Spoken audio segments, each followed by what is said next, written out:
तो हमने पिछले वीडियो में विजिबिलिटी मोड के बारे में देखा था। उसके बारे में हमने एक डायग्राम के थ्रू देखा था। तो जो डायग्राम ये आपका डायग्राम ये था, इसके बारे में मैं बताया था कि कैसे आपका जो चाइल्ड क्लास होती है वो पेरेंट क्लास के मेंबर्स को एक्सेस करती है डिफरेंट डिफरेंट विजिबिलिटी मोड के कंडीशन। तो यहाँ पे एक गलती मैंने की थी कि हमने यहाँ पे ए क्लास का जो प्रोटेक्टेड मेंबर था हमने उसको पब्लिक कर दिया था, लेकिन ये पब्लिक नहीं होगा, ये प्रोटेक्टेड होगा।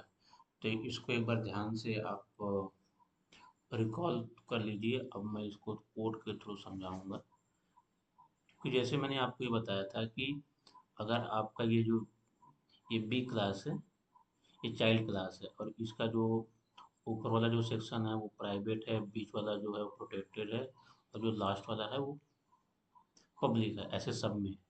और इसमें भी जो ए क्लास है जिसको बोलते हैं पेरेंट क्लास, ऊपर का सेक्शन प्राइवेट, प्रोटेक्टेड और पब्लिक। हमने ये बताया था कि अगर आपका विजिबिलिटी मोड प्राइवेट होगा, अगर आपका विजिबिलिटी मोड प्राइवेट होगा तो एक क्लास का जो प्रोटेक्टेड और जो पब्लिक मेंबर होगा वो चाइल्ड क्लास बी में वो प्राइवेट माना जाएगा, प्रोटेक्टेड भी और पब्लिक भी। और अगर विजिबिलिटी मोड आपका प्रोटेक्टेड होगा तो एक क्लास का आपका जो प्राइवेट और जो पब्लिक मेंबर होगा वो चाइल्ड क्लास में प्रोटेक्टेड माना जाएगा। लेकिन पब्लिक के केस में अगर आपका विजिबिलिटी मोड पब्लिक होगा तो जो आपका प्रोटेक्टेड मेंबर होगा वो प्रोटेक्टेड होगा और जो पब्लिक मेंबर होगा वो आपका पब्लिक होगा। तो यहाँ पे आप ये थोड़ा सा इसको देख लेना, ये मैंने आपको पब्लिक बताया था। तो ठीक है, कोड के थ्रू इसको समझते हैं। तो मैंने यहाँ पे कोड लिखा है, मैं आपको इसको समझाता हूँ। आपको आपको अलग अलग कंडीशन को मैं आपको समझाता हूँ। जैसे देखो, मैं एक क्लास बनाया हूँ, ए क्लास बनाया हूँ, ए क्लास बनाया हूँ और उसके बाद फिर चाइल्ड क्लास बनाया हूँ जिसको मैंने पब्लिक रखा है, इसका विजिबिलिटी मोड पब्लिक है। तो आप बताओ कि अगर विजिबिलिटी मोड इसका पब्लिक होगा तो अभी मैंने बताया था डायग्राम के थ्रू कि अगर इसका विजिबिलिटी मोड पब्लिक होगा तो जो प्रोटेक्टेड मेंबर होगा ए क्लास का वो प्रोटेक्टेड होगा और जो पब्लिक होगा पब्लिक होगा। हम्म तो इसका ये मतलब हुआ कि देखो, ए को मैं एक्सेस नहीं कर पाऊंगा, ये प्राइवेट है। हाँ, लेकिन मैं किसी की हेल्प से ए को एक्सेस कर पाऊंगा। अभी जैसे देखो, मैं बी क्लास में एक एक हमने बनाया है, एक फंक्शन बनाया है सेट डेटा।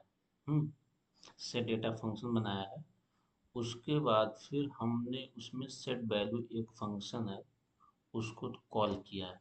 और ये जो सेट वैल्यू फंक्शन है ये हमने ए क्लास में हमने इसमें पेरेंट्स क्लास में हम इस फंक्शन को डिफाइन किए हैं और ए की वैल्यू को ले रहे हैं। देखो, हम डायरेक्ट ए की वैल्यू को नहीं ले सकते, लेकिन हमने एक ऐसा फंक्शन बनाया है उसके थ्रू, उसकी हेल्प से। देखो, हम क्लास ए में हम इसके अंदर ए की वैल्यू को एक्सेस तो कर सकते हैं, लेकिन क्लास के बाहर हम ए की वैल्यू को एक्सेस नहीं कर सकते। लेकिन हम आ, एक सेट वैल्यू फंक्शन बनाया जिसमें हमने ए को डिस्क्राइब किया हुआ है और यहाँ पे इसको प्रोटेक्टेड हमने रखा है। और हमें मालूम है प्रोटेक्टेड है तो हम इसको चाइल्ड क्लास में एक्सेस कर सकते हैं, इसलिए। और यहाँ पे एक चीज़ और, हाँ, ये यहाँ पे अब हमने मेन फंक्शन बनाया, ये आपका क्लास है, ये हमने ऑब्जेक्ट बनाया। अब object OBJ dot set data, इसका ये मतलब हुआ कि ये जो आपका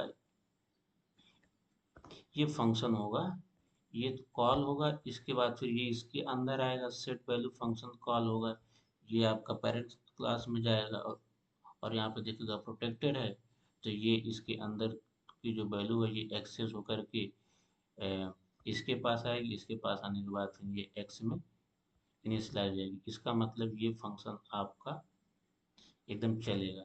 इसे रन करके देखते हैं एक बार, ये फंक्शन आपका, हाँ बिल्कुल ये फंक्शन चला। अगर मैं यहीं पे सेट डेटा की जगह अगर मैं सेट वैल्यू रखूं और डायरेक्ट मैं ए की वैल्यू को एक्सेस करूं, तो हमने जैसे मतलब कि सेट डेटा के थ्रू हमें ए की वैल्यू को एक्सेस नहीं करना, हम डायरेक्ट सेट वैल्यू को ही कॉल करें और डायरेक्ट हमें ए की वैल्यू मिल जाए। देखो क्या होता है, हम अगर हम डायरेक्ट सेट वैल्यू को ही कॉल कर दें, तो देखो यहाँ पे आएगी एरर। एरर कैसे आएगी? एरर इसलिए आएगी कि आपने जो ये जो आपकी ए क्लास है, ये जो आप पेरेंट्स क्लास है, आपने इसके अंदर ए की वैल्यू को एक्सेस करना चाहे, तो यहाँ पे आपको मिल जाएगी एरर, ये देखो। तो एट द एंड मैं यही बोलना चाहूँगा कि आपको अलग अलग केस बना के ऐसे देखना होगा, जो मैंने आपको डायग्राम के थ्रू समझाया है। तो मैं आपको एक वीडियो में हर चीज़ नहीं समझा सकता, आपको अलग अलग केस बना के आपको आपको प्रोटेक्टेड बना के, पब्लिक बना के, उस फंक्शन के अंदर फंक्शन को कॉल करके अलग अलग ऐसे बना के सिचुएशन आपको देखना होगा। और जो मैं डायग्राम बनाया हूँ वो बिल्कुल वैलिड होगा और उसके तरीके से फंक्शन करेगा।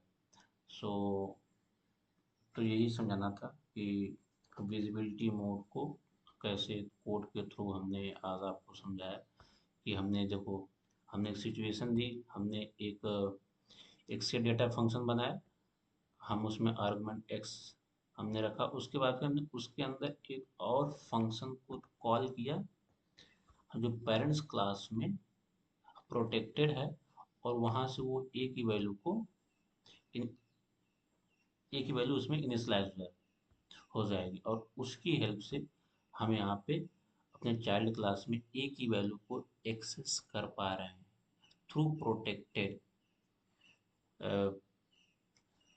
आपका जो विजिबिलिटी मोड है। सो आज की वीडियो में इतना ही। अब हम अपने नेक्स्ट वीडियो में देखेंगे एक आपके इनहेरिटेंस का नया कंसेप्ट। सो आज के लिए इतना ही। थैंक